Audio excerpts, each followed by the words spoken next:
এই রাষ্ট্র কিভাবে লুটপাট করে দেখেন।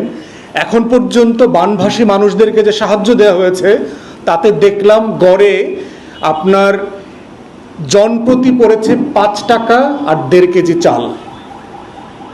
বিভিন্ন জেলা প্রশাসককে এই লুটেরা দখলদার সরকার যে পরিমাণ টাকা ভিক্ষা দিয়েছে তাতে জনপ্রতি বানভাসী বন্যায় ক্ষতিগ্রস্ত ডুবে যাওয়া মানুষ জনপ্রতি পেয়েছে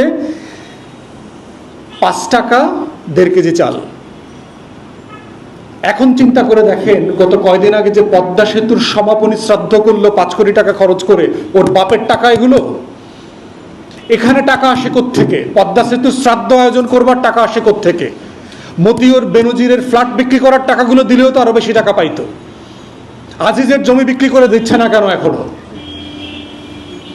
প্রত্যেকটা ডিপার্টমেন্ট বাংলাদেশে চোর বাটপারের আখড়ায় পরিণত হয়েছে। এই চোর বাটপারদের 100টাকে ধরে টাকা লুট করে সরকারের পক্ষে নিয়ে দিলে তো আপনার বন্যা দুর্গত মানুষগুলো বাঁচত। ভিক্ষাও তো মানুষ 5 টাকা ভিক্ষা দেয় না 2024 সালে। কোনো ভিক্ষুকও 5 টাকা ভিক্ষা নেয় না। কিন্তু এই অবৈধ দখলদার সরকার দেখেন ইস্ট ইন্ডিয়ার কোম্পানির মতো করে দিল্লিকে ইচ্ছা মতো সব দিয়ে আসবে। বেইজিংয়ের সাথে দাসত্বের চুক্তি করতে গেছে, কিন্তু নিজের দেশের মানুষকে সে ন্যূনতম সম্মান করে না, শ্রদ্ধা করে না, ভালোবাসে না। তাকে সে 5 টাকা 10 টাকা দেয় ভিক্ষা। এই হচ্ছে বাংলাদেশ। অতএব আমরা বারবার বলেছি যে কোথায় বন্যা হবে এটা আপনি ডিসেম্বরেও জানবেন। প্রতি বছর বন্যার একটা ভূগোল আছে, জিওগ্রাফি আছে। এই রাষ্ট্রের প্রত্যেকটা কোণায় গ্রাম পর্যন্ত আইডেন্টিফাই করে ফেলা সম্ভব যে 2025 সালে কোথায় কোথায় বন্যা হবে, কোন নদীর কোন কিনারা ভাঙবে, কোন কোন চর ডুববে, কোন কোন ঘেরের মাছ পড়ে যাবে, লুকায়া যাবে। এটা জানা সম্ভব। এটার জন্য আপনাদের কোনো পড়াশোনার দরকার নেই। এটা শুধু আমার জিওগ্রাফি আছে, আমার বন্যার ইতিহাস আছে, আমার পুরোটা ম্যাপিং করে ফেলা সম্ভব। তাহলে যদি সম্ভব হয় সেই মানুষগুলোকে আপনি পুনর্বাসন করছেন না কেন? সে মানুষগুলোকে 2 মাস আগে থেকে সরিয়ে নিয়ে আসতেছেন না কেন? তার গরু ছাগলটা, তার ক্ষেতটা কেন ডুবে গেল? রেবেলে একইভাবে দেখেন, রেবেল নিয়ে কোনো আলোচনা নাই। আমাদের দক্ষিণ অঞ্চলের কয়েক কোটি মানুষ ক্ষতিগ্রস্ত হয়েছে, রেবেল নিয়ে কোনো আলোচনা নাই। তাহলে আমরা এই রাষ্ট্রের কাছে কোনো দাবি করছি না। আমরা বারবার বলেছি এই সরকার একটা দখলদার সরকার, অবৈধ সরকার। আমাদের দায়িত্ব হচ্ছে শুধু জনগণকে জানানো যে আপনার ন্যায্যতা কি ছিল আর আপনাকে কি দিচ্ছে এই দখলদার ইস্ট ইন্ডিয়া কোম্পানি।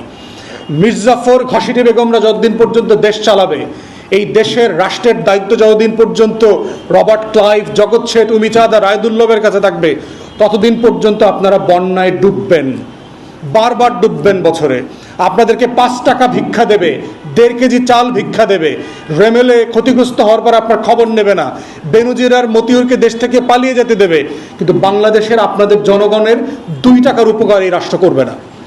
অতএব আমাদের দায়িত্ব হচ্ছে রাজনৈতিক দল এবং কর্মী হিসাবে জনগণকে জানানো যে এটা আপনার রাষ্ট্র।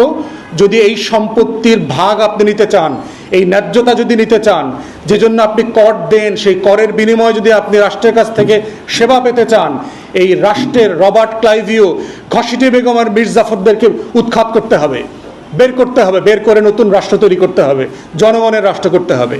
অতএব আমরা মনে করি বাংলাদেশ রাষ্ট্রের যে সকল মেশিনারি আছে এই মেশিনারিকে তার দায়িত্ব পালন করা দরকার। যদি না করেন দিন ফুরায়ে আসবে, মনে রাখবেন। সব কিছু মনে রাখা হবে, সব কিছু ইয়াদ রাখা জায়গা, কেউ ভুলে যাবে না, মনে রেখেন। এই ভিডিওগ্রাফির জমানাতে আপনি 2010 সালে যে বাটপারি কথাটা বলছিলেন আর 2020 সালে যা বলছেন সব রেকর্ডেড আছে, কোনো মিথ্যাচারের সুযোগ নাই। কে কোন জায়গা থেকে ব্যাংকের টাকা লুটপাট করতেছেন এটা তো বাজারের মানে আলু পটল কেনার মতো না, এটা রেকর্ড আছে। বাংলাদেশ ব্যাংকের ভোল্ট থেকে টাকা চুরি হয়ে যায়, মনে করছেন এটা জানা যাবে না? জানা যাবে, সবাই জানে এটা কে চুরি করছে।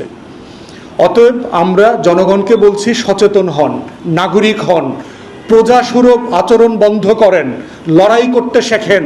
আপনার ন্যায্যতার লড়াইয়ের প্রশ্নে আপনি যদি না করেন, এই লড়াইয়ে আপনাকে কেউ সাহায্য করবে না। ঘসিটি বেগম আর মির্জাফররা আপনার অধিকার ফেরায় দেবে না, দেয় নাই কখনো ইতিহাসে। আসসালামু আলাইকুম। আপনারা দেখতে পাচ্ছেন যে বাংলাদেশের বিভিন্ন জেলা, বিশেষ করে আমাদের উত্তরাঞ্চল এবং উত্তর পূর্বাঞ্চলে গত কয়েক মাস ধরে টানা দফায় দফায় বন্যা হচ্ছে। বিশেষ করে আমাদের সিলেট সুনামগঞ্জ জেলা, সিলেট বিভাগের হবিগঞ্জেরও কিছু উপজেলা এবং উত্তর অঞ্চলেরও বেশ কিছু জেলা কুড়িগ্রাম, পঞ্চগড়, লালমনিরহাটে আমরা দেখতে পাচ্ছি এই বন্যার প্রকোপ বেশ বেড়ে গেছে। বিশেষ করে আমাদের সিলেট অঞ্চলের যারা অধিবাসী আছেন তারা তৃতীয়বারের মতো বন্যার শিকার হচ্ছেন। এখন বাংলাদেশ হচ্ছে সোনার বাংলা এমন একটা দেশ যেই দেশে আসলে খবরের শেষ নাই। আপনি যদি সারাদিন খবর সংগ্রহ করেন দেখবেন যে তারপর অনেকগুলো খবর এখনও সংগ্রহ করা হয়নি। এদেশে খবরের অবস্থা হচ্ছে দেখেন, এই যে আজকে সারা বাংলাদেশে কোটা বিরোধী আন্দোলন চলছে। কোটা না মেধা, মুক্তিযুদ্ধ চেতনা ব্যবসা যারা করেন তারা দফায় দফায় সরকারি চাকরিতে কিভাবে আওয়ামীকরণ করবেন এবং আওয়ামী লীগের নাতি নাতনি পুতি পাতি যা আছে এগুলো কীভাবে সরকারি চাকরিতে ঢুকাবেন সেই ব্যবসাটা চলমান আছে। এটা নিয়ে আন্দোলন হচ্ছে। দুর্নীতির প্রকোপ ছেয়ে গেছে। আপনারা দেখলেন গতকালকে পরশু পাবলিক সার্ভিস কমিশন যারা আছে, যারা সরকারি চাকরি দেন যে ডিপার্টমেন্টটা, যে সংস্থাটা, সেখানকার চেয়ারম্যানের ড্রাইভার কিভাবে কোটি কোটি টাকা লুটপাট করে উপজেলা চেয়ারম্যান করেছেন, ছেলেকে ছাত্রলীগের রাজনীতিতে পুনর্বাসন করেছেন, কিভাবে প্রশ্নপত্র ফাঁসের একটা টিম বের হয়েছে যারা একসময় সব কোনো না কোনোভাবে আওয়ামী লীগের দালালি, শাহবাগী এইসব সাংবাদিকতা করেছেন, এই ধরনের অন্যায্য কাজের সাথে জড়িত ছিলেন। এই খবরের শেষ নাই। দুর্নীতিবাজ কর্মকর্তাদের রূপকথার গল্প কাহিনী একের পর এক বেরোচ্ছে। আওয়ামী জমানায় সরকারি চাকরি করলে কিভাবে ঝাড়ুদার থেকে দেখলাম কোটি টাকার মালিক হওয়া যায়, সেই রকম গল্প আপনাকে প্রত্যেক দিন খবরের কাগজে আসবে। খবর ছড়িয়ে গেছে ঢাকা বিশ্ববিদ্যালয়ের শিক্ষক সমাজ থেকে শুরু করে পাবলিক ইউনিভার্সিটির টিচাররা, যারা বাংলাদেশে গত 16-17 বছরে কোনো অন্যায়ের প্রতিবাদ করেন নাই, কিন্তু এই সরকার প্রত্যয় পেনশন স্কিমের নামে তাদের পকেটের কিছু অংশ কেটে দিয়েছেন। এই কেটে দেওয়ার কারণে তারা এখন আবার প্রতিবাদ করছেন। তারপরে দেখেন যে আপনার লোকজন বিদেশে পালিয়ে যাচ্ছে। আমাদের এই অবৈধ দখলদার সরকার দিল্লিতে গিয়ে অন্যায্য অনেকগুলো চুক্তি করে আসলেন। চুক্তি করে আসার পরে আবার অনুমতি নিয়ে আসছেন যেন আজকে উনি আবার 4 দিনের জন্য বেইজিং যেতে পারেন। তিনি আজকে আবার বেইজিংয়ে রওনা হয়েছেন অনুমতি সাপেক্ষে।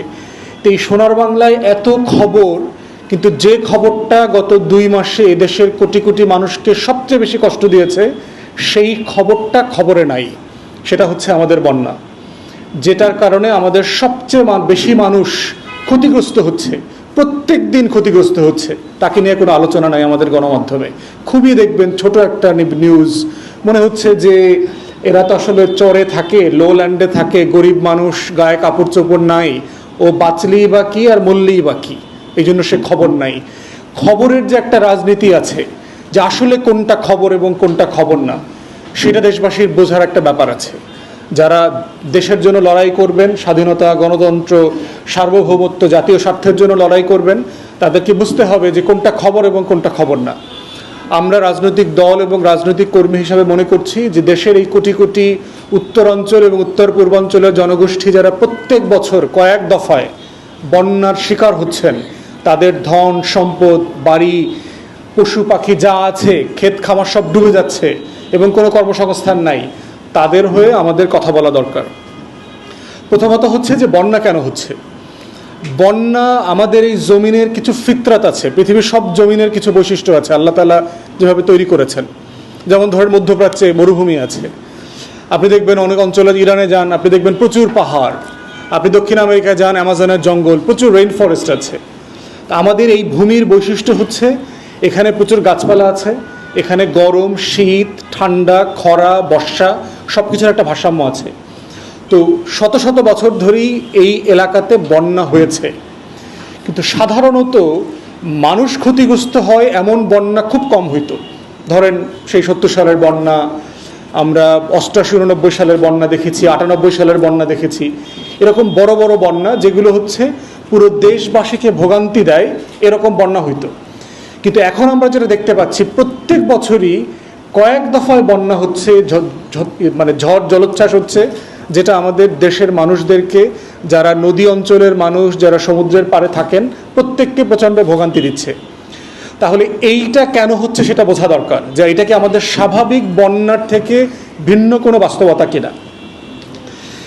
প্রথমত যেটা বলা হচ্ছে যে দেখবেন যে গল্পটা সবচেয়ে বেশি বলে যে উজান থেকে আসা বৃষ্টির পানি, ভারতের নাম বলে না। ভাসুরের নাম দেখবেন কোনো গণমাধ্যম বলে না। উজান থেকে পানিটা কোত্থেকে আসে? উজানে কি দেবদত্ত আছে ওরা পানি ছেড়ে দেয়? ওখানে কি তাবিজ দিতে হবে? ওখানে কে আছে যে পানি ছেড়ে দেয়? উজান থেকে দুইভাবে পানি আসে। উজানের দেশ মানে কোনটা? ভারত। উজান শব্দের মানে বাংলাদেশিদেরকে বুঝতে হবে, উজান মানে হচ্ছে ভারত, আমরা ভাটির দেশ। তো উজান থেকে দুইভাবে পানি আসে। উজান থেকে পানি আসে, একটা হচ্ছে বৃষ্টির পানি আসে। পৃথিবীতে সবচেয়ে বেশি বৃষ্টিপ্রবণ অঞ্চল হচ্ছে আমাদের যে পার্শ্ববর্তী ভারতের যে রাজ্য আছে মেঘালয়। এই মেঘালয়ের শিলং চেরাপুঞ্জি হচ্ছে পৃথিবীতে গড়পট্টায় সবচেয়ে বেশি বৃষ্টি হয় হচ্ছে ওইখানে। উজানের দ্বিতীয় সোর্সের পানি হচ্ছে ভারতের বাঁধ, তিস্তা নদীতে বাঁধ সিকিমে, গঙ্গার উপরে ফারাক্কাতে বাঁধ পদ্মা নদীর উপরে, চায়না ব্রহ্মপুত্রের উপরে বাঁধ। আমাদের এই 54টা অভিন্ন নদীতে ভারতের শত শত মূল বাঁধ, শাখা বাঁধ। এই বাঁধগুলো হচ্ছে মূল কারণ বন্যার। যেই বাঁধের পানি আটকে রাখা হয়, এখন যেহেতু পানির পরিমাণ বেড়ে গেছে বৃষ্টির কারণে, বন্যার কারণে ওই অঞ্চলে আপনারা দেখেছেন যে ফারাক্কার 44টা গেট খুলে দেওয়া হয়েছে, তিস্তার সকল গেট খুলে দেওয়া হয়েছে। তাহলে বন্যার উজানের পানির মূল সোর্স হচ্ছে ভারতের যে 54টা নদীতে, আমাদের আন্তর্জাতিক নদীতে অন্যায্যভাবে বাঁধ তৈরি করা এবং সেই বাঁধগুলোর দরজা যখন আমার পানি দরকার নাই সেই সময় খুলে দেয়া। এই দুইটা হচ্ছে আমাদের উজান থেকে পানি আসার এবং বন্যা হওয়ার মূল কারণ। এবং উপরের দিকে দেখেন টিপাই মুখে বাঁধ আছে। বাঁধটার ড্যামটা এখনো পুরোপুরি কনস্ট্রাকশন হয় নাই আমাদের অরুণাচল আসাম অঞ্চলের মাঝে। এখান থেকে প্রচুর পানি আসতেছে, যেটা ঢুকতেছে হচ্ছে আপনার সুরমা কুশিয়ারাতে। মেঘালয়ের সাথে, মেঘালয়ের পাহাড়ের সাথে সুনামগঞ্জের বর্ডার আছে। যেই মানে চেরাপুঞ্জির বৃষ্টিটা এসে ঢুকতেছে সুরমা আপনার এবং কুশিয়ারা দিয়ে, এই জন্য বারবার এই অঞ্চলগুলোতে বারবার পানি দিয়ে তলিয়ে যাচ্ছে। এবং এটা বেশি হচ্ছে 2022 সালের পর থেকে। 2022-এর আগেও তো মেঘালয়ে বৃষ্টি হইতো, তাহলে তখন বন্যা হয় নাই কেন? সিলেটে বারবার রেগুলার একটা বন্যা হয়েছে, কিন্তু এই পরিমাণ বন্যা এত বারবার এত ফ্রিকোয়েন্সিতে আগে হয় নাই কেন? এর একটা বড় কারণ হচ্ছে এই সরকারের নদী নালা হাওর বাওর কেটে ডেভেলপমেন্টের নামে যাচ্ছে তাই রাস্তাঘাট বানানো। আপনারা দেখেছেন 2016 সালে কিশোরগঞ্জের যে হাওর আছে আপনার ইটনা, মিঠামইন, অষ্টগ্রাম, এই হাওরের বুক চিরে একটা রাস্তা করা হয়েছে ডেভেলপমেন্টের নামে। যে কারণে যেটা হচ্ছে, এই যে বৃষ্টির পানিটা উপর থেকে যে আসে মেঘালয় থেকে, এইটা পানিটা বাধাগ্রস্ত হচ্ছে নদীতে নামতে।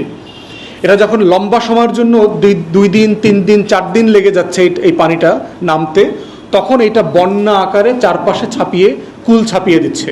এই জন্য দেখছেন ব্রাহ্মণবাড়িয়া, কিশোরগঞ্জে, নেত্রকোনাতে, ময়মনসিংহ বিভাগের বিভিন্ন জেলা উপজেলাতে বৃষ্টি হচ্ছে এবং বন্যা হচ্ছে প্রচণ্ড রকমের। তাহলে এই যে ডেভেলপমেন্ট, আপনি দেখেন একইভাবে বন্যা হচ্ছে কোথায়? আপনি দেখবেন চলন বিল ডুবে যাচ্ছে, আমাদের ঐতিহাসিক বিল, যেটার গত শতাব্দীতে আমরা দেখেছি এটা 1500 বর্গ কিলোমিটার ছিল চলন বিল, যেটা রাজশাহী বিভাগের পাবনা, সিরাজগঞ্জ, নাটোর এই জেলাগুলোর উপর দিয়ে প্রবাহিত ছিল। সেখানে রাস্তা করেছে এই আওয়ামী লীগ সরকার গত 96 থেকে 2001-এর টার্মে 55 কিলোমিটার রাস্তা করেছে। রাস্তা করে দিয়ে চলন বিলকে কেটে দিয়েছে। একইভাবে দুই পাশ মানে পানি উপচে পড়ে বন্যা হচ্ছে। তাহলে বন্যার আর একটা কারণ হচ্ছে এই যে রং ডেভেলপমেন্ট ওয়ার্ক, যেগুলো আমাদের প্রয়োজন ছিল না এখানে রাস্তার। এখানে বিকল্প ব্যবস্থা করা যেত, এখানে বিকল্প পর্যটনের সুযোগ ছিল, এখানে বিকল্পভাবে হাওরের বাওরের সৌন্দর্য মানে উপভোগ করবার সুযোগ রাষ্ট্র করতে পারত, কিন্তু সেটা সে করেনি। না করে যেটা করেছে, প্রকৃতিকে কেটে দিয়েছে, প্রকৃতিকে হত্যা করেছে।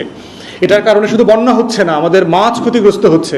বিল অঞ্চলের মানুষ, হাওর অঞ্চলের মানুষদেরকে জিজ্ঞেস করবেন আজ থেকে 10 বছর আগে, 20 বছর আগে, 30 বছর আগে যে শত শত প্রজাতির মাছ পাওয়া যেত, জেলেরা বলবে এখন এই মাছগুলো নাই, হারিয়ে গেছে, কোনো মাছ নাই এরকম। তাহলে শুধু আমার বন্যা হচ্ছে না, আমার মাছের ক্ষতিগ্রস্ত হচ্ছে, চাষবাসের জমি নষ্ট হয়ে গেছে, পলিউশন বেড়েছে। ফোর্থ আর একটা কারণ হচ্ছে আপনার নদীর নাব্যতা, যে প্রত্যেকটা নদীতে যে গভীরতা থাকা দরকার এই গভীরতাটা নাই। গভীরতাটা কেন থাকে না নদীর? একটা কারণ হচ্ছে যে কৃত্রিমভাবে যে ভারত বাদ দিয়েছে, নদীর যে একটা স্বাভাবিক জীবন ছিল এই জীবনটা ক্ষতিগ্রস্ত হয়েছে, সে আহত হয়েছে। প্রত্যেকের আমাদের যাদের জীবন আছে প্রত্যেকের জীবনের একটা স্বাভাবিক বাহন আছে, স্বাভাবিক চলমানতা আছে। বাদ দেবার কারণে যেটা হয়েছে যে মাটি কাদা তারপরে বালি ধুলা কণা যেগুলো চলে আসে পাহাড় থেকে, এগুলোর যে গতিতে পানিতে ঠেলে নিয়ে সাগর পর্যন্ত যাবার কথা ছিল, এইটা সেই গতিতে পারে না, তখন সে জায়গায় জায়গায় আটকে যায়। এই আটকে যাওয়াটা যখন বড় আকার ধারণ করে ওই জায়গাটাকে আমরা তখন চর বলি, যে আমরা দেখবেন যে চর জেগেছে বলি। এই চরটা জাগলো কেন, কিভাবে জাগলো? এটা জেগেছে কারণ এই যে নদীর পানির সাথে যে বালু আসছিল সেটা যে গতিতে পানির স্রোতে বঙ্গোপসাগরের দিকে চলে যাওয়ার কথা ছিল এটা সে যেতে পারে নাই। তো নদীর নাব্যতা কমে যাচ্ছে, এটার প্রথম কারণ হচ্ছে বাঁধ। 54টা নদীতে ভারত যে বাঁধ দিয়েছে এগুলো। দ্বিতীয় কারণ হচ্ছে আমাদের সবার, ভারত এবং চায়না থেকে যে পলিউশনের প্লাস্টিক আসতেছে, ঠিক একইভাবে বাংলাদেশিরাও প্রচুর পরিমাণে প্লাস্টিক দূষিত, তারপরে আরও যারা দূষিত যত কণা আছে, বিভিন্ন কেমিক্যাল ওয়েস্ট। আপনারা পুরান ঢাকায় যাবেন দেখবেন বুড়িগঙ্গার পাশে দিয়ে কিভাবে ময়লা ড্রেন দিয়ে ময়লা কেমিক্যাল বের হচ্ছে সেখানে। এই ময়লাগুলো প্লাস্টিকগুলো মাটির নিচে জমে থাকে, জমে আস্তরের পর আস্তর হয়। আমরা গত কয়দিন আগে, কত বছর 2-3 আগে দেখলাম বরিশালের কীর্তনখোলা নদীর 26 দিন ধরে ড্রেজিং করতেছে, শুধুমাত্র প্লাস্টিক এসছে, শুধুমাত্র প্লাস্টিক আসতেছে। তাহলে এই যে আমাদের নিজেদের কামাই 2 হাতের, যে এই প্লাস্টিকগুলো কিভাবে বর্জ্য অপসারণ করতে হবে, বাজে পানি নোংরা পানি ঢোকা বন্ধ করতে হবে, প্লাস্টিক যেন নদীতে না যায় সেটা কিভাবে বন্ধ করা যায়, তার কোনো উদ্যোগ চেষ্টা আমাদের পরিবেশবিদরা, পরিবেশ আন্দোলন যারা করছেন তারা বলবার পরেও কোনো উদ্যোগ নেওয়া হচ্ছে না। অতএব নদীর যে গভীরতা সেটা কমে যাচ্ছে। বন্যার আর একটা কারণ হচ্ছে যে নদীর পানির সাথে কানেক্টিভিটি থাকে, দেখবেন আমরা যেটাকে খাল বলি, ব্যার বলি, ঝাপসা মানে ছোট ছোট কানেক্টিং নালা থাকে যেখানে পানিগুলো জমে। আপনি দেখবেন এই নালাগুলো যেগুলো শহরের মধ্যে ছিল এগুলো সব ভরাট হয়ে গেছে। নদীর পাড় ঘিরে যারা দখলদার আছে সরকারি দলের, এরা দেখবেন পাড় ঘিরে ঘিরে দালান কোঠা করছে।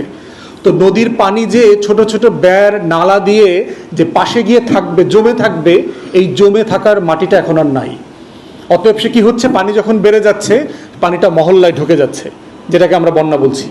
তো এই নদীর পাড় ঘেঁষা জনগোষ্ঠী ঠিক একই কারণে বারবার আপনার বন্যার শিকার হচ্ছে। এখন ক্ষতিগ্রস্ত হচ্ছে কারা? মূলত হচ্ছে দেখবেন যে নিম্নভূমিতে কারা থাকে। আপনারা যারা গ্রামে থাকেন, গ্রামে যাওয়া আসা করেন দেখবেন, অথবা চর হাওর অঞ্চলের মানুষ, চরে সাধারণত গরিব মানুষরা থাকে। বাংলাদেশে এই যে হাজার হাজার চর জেগেছে, সাধারণত ভূমিহীন কৃষকরা ওইসব এলাকাতে বসবাস করে, যার জমি নাই থাকার, তার অথবা আপনার বাসস্থানের জায়গা নাই, কৃষি উৎপাদন করবার মতো কোনো জায়গা নাই, তারা চর অঞ্চলে থাকেন। এবং যেহেতু বন্যা হলে পানি বেড়ে গেলে এই চরের মানুষজন, চরটা প্রথম ডুবে যায়। অতএব চর অঞ্চলের গরিব মানুষগুলো বেশি ক্ষতিগ্রস্ত হয়। এবং বারবার দেখবেন একই মানুষ, একই ঘরটা, একই বাড়িটা, একই গ্রামটা বারবার ডুবে যায়। এবং দেখবেন এই মানুষগুলো বছরে 3 বার 4 বার 5 বার 6 বার পানিবন্দী হয়ে যায়। এবং এর সাথে যোগ হয়েছে আপনার মানে নদীর যে পার, এই পার ভেঙে যাওয়া, পার ভেঙে গিয়ে গ্রামের পর গ্রাম তলিয়ে যাচ্ছে, মানুষ ভূমিহীন হয়ে যাচ্ছে। সচ্ছল মানুষ যার 20, 30, 50 বিঘা জমি ছিল সেই মানুষটা গরিব হয়ে গেছে। খুলনা সাতক্ষীরা অঞ্চলে দেখলাম ঘেরের মালিক কোটিপতি ছিল, সেই মানুষটা এখন তার ঘরে কোনো খাবার নাই, যার কোটি টাকার সম্পত্তি ছিল সব পানিতে চলে গেছে। কিন্তু বাংলাদেশ সরকারের, বাংলাদেশ এই রাষ্ট্রের এই কষ্টগুলো নিয়ে কোনো মাথা ব্যথা নাই। একটা রাষ্ট্র যারা চালায় তাদের মোদ্দা লক্ষণ হইতে হবে যে এই রাষ্ট্রের জনগণের প্রতিদিনের কষ্টকে কিভাবে লাঘব করা যায়, তার জীবনটাকে কিভাবে সহজ করা যায়, তার জন্য এই রাষ্ট্র কিভাবে টাকা খরচ